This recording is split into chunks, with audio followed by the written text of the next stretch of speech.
Hey everyone, and welcome to Season 2 of MineZ Revelations. For those of you who don't know who I am, my name is Fridge, and I'll be taking over as producer for the MineZ Revelations series from this point forward. I'm happy to get this series finally going again, and I hope that you guys are as well. Without further ado, Shotbow presents Episode 4, Anomaly.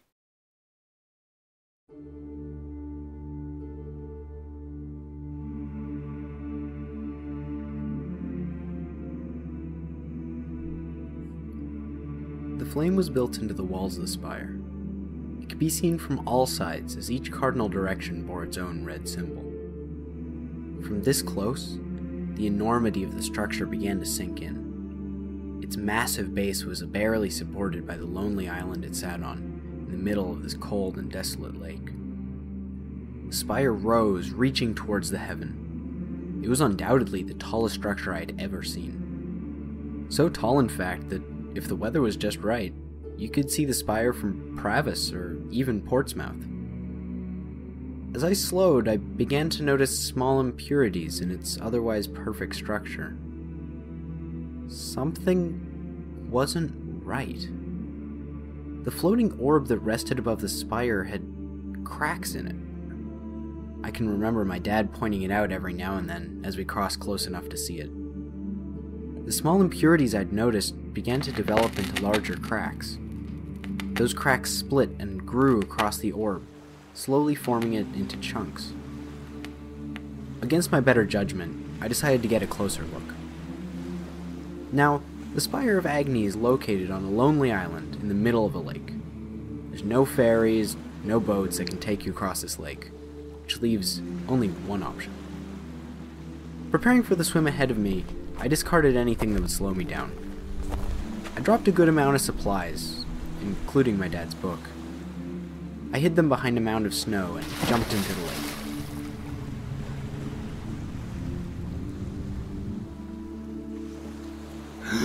Nothing could have prepared me for the intense feeling I had when I entered the water.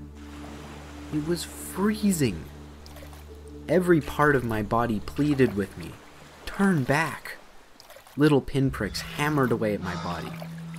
My hands and feet became numb as I dragged my way through the water. Every paddle I made seemed to move me no closer to the island. I was so focused on moving through this water that I'd stopped taking glances upward at the top of the spire. I began to go completely numb as I drew close to the coast of the island.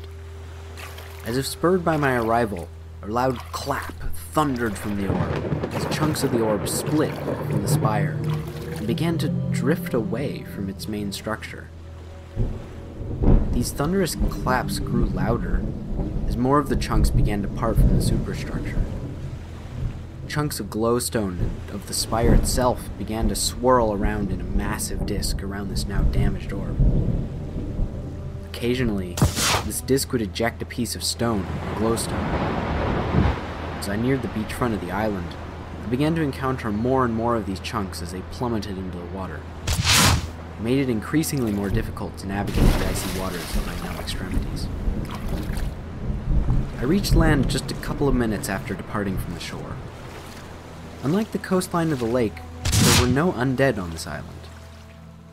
This seemed odd to me, as I'd seen several of them congregating on the shore, as if watching the spectacle. But I wasn't about to complain. Any day where I didn't have to worry about them was a good day in my books, especially on an island as small as this. Forgetting about the horde of zombies, I turned my attention back towards the spire. I observed the situation rapidly escalating above me. It seemed that the cracking had mostly stopped, but the disk now began to rotate violently. Since parts of its mysterious and powerful shell were now missing, I could see finally what I was sure only a handful had ever seen. The inside of the orb. Behind its golden black shell lay what appeared to be a smaller sphere, entirely gold. It was honestly hard to make out, as there was so much light and fire radiating out from the holes in the orb. The sphere behaved in an odd manner, rapidly changing rotational directions, and the more the outer shell opened, the more agitated it appeared to become. As I moved up the steep coastline, I noticed that the rapid rotation of matter around the spire had begun to cause small stones to move and grass to uproot. I pushed against these strong winds and moved towards one of the gates into the spire. I stepped into the inner sanctum of the spire and out of the wind. I was honestly kind of excited. My dad had always told me that entry into the spire was always deeply forbidden during more civilized times, that only a select few were ever allowed to make the pilgrimage to the inner sanctum. In the center of the room was a massive fountain. Small embers of fire and lava popped and sizzled from within. It was apparent that the fountain had definitely seen better days. Surrounding the centerpiece were the remains of an enchanted staircase, winding its way up to the spire's 4 towers. At this point, light had begun to poke through the roof and upper walls, and created interesting patterns as it became disfigured and lost inside the spire. I'm not quite sure what I was looking for inside. There must have been some sort of hint as to what might have caused this. Was it possible this anomaly I had experienced the day earlier, with the day and the night, had that caused this? Moving towards the fountain, I noticed that there was something sitting within, where lava normally would have been covering. I could barely see it as it was encased in glass. Looking around, and then back up to the crumbling roof, I pulled out a spare tunic and wrapped my hand in it, as best I could. Bringing my hands down hard, I pounded against the glass, trying to make a dent in it. Unfortunately, this glass had been strengthened by the heat of lava over many years. It was making my job much harder. Taking a step back, I surveyed the room for something I could use to break the glass. Small stones lay about the room, forming into piles as they fell from the ceiling. Looking at these piles, I picked up one of the larger looking stones and went back to work on the glass. Using the stone, I was able to chip away at the glass case. Quickly, I created a small hole I could reach my hand into. As I lowered my hand into the case, the jagged edges scraped against my leather-clad hand, made small scratches. I felt paper at the bottom. Being very careful, I withdrew my hand, making sure not to damage the fragile piece of paper. As I flipped the paper around, my eyes widened. This paper seemed to contain some sort of message, but what I was most interested with was the symbols that were drawn around the corners. I recognized one of them. It was the same symbol I had seen earlier, much earlier. That journal we had received from the scavenger. The same yellow and black sphere with the red background. I stashed the paper in a safe place and made my way out of the inner sanctum and back outside. By now, the winds had actually begun to pick up small rocks and deposit them short distances away. But what perplexed me most was this energy the spire was giving off. Those bands of light and fire that came shooting out of the inner orb, they all began directing themselves towards something off to the north.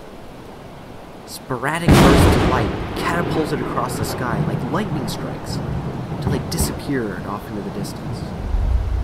Then, the ground began to shake. Out in the lake, massive waves began forming. The waves crashed into the shoreline. Huge gusts of wind screamed by me. The waves receded, and so did the water, as great spiral depressions began forming in the lake. The churning of the water was becoming more powerful with every passing second. The wind intensified around the spire, picking up small chunks of rock and glowstone and carrying it off, scattering it around the lake, or even sometimes bringing it up towards the disc around the orb. The disc appeared to be giving off a strong pull, and anything remotely close to it was being dragged into it. Suddenly, the waters began to shoot upwards, arching towards the disc. The winds followed with it, focusing all of their power upward towards this disc. The power of the wind began to pull at me, tearing away at my exposed skin. I was barely able to keep my eyes open. The sheer force of the wind was awesome. As the wind buffeted me, I became gravely aware of my situation. Staying on this island would only prove to be lethal. I needed to get off this island as quickly as possible. Moving as fast as I could, I leapt for the water. The water swirled around me, pulling me in different directions. I was dragged under by the current of the water. Frantically reaching, I tried to pull myself up to the surface, but the current was too strong. I was being drawn away from the island. I made another effort to pull myself up. I was scared. I tumbled underwater, unable to do anything. My sight began to go blurry. I coughed, beginning to black out, when the water suddenly pulled me upward. My head dipped above the water just long enough to draw in a breath of air. I felt the current shift as more and more of the water began to be pulled upwards. Looking around, I could make out the faint glow of a fair-sized chunk of the orb.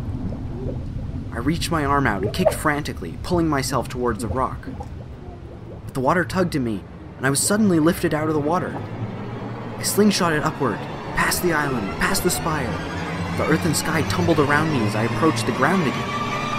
I slammed into the coastline. I felt water and stone pelt me. Debris piled on top of me. My vision faded. All I saw was darkness. All I heard was the screaming of the wind, the thunder of the disc, and then nothing.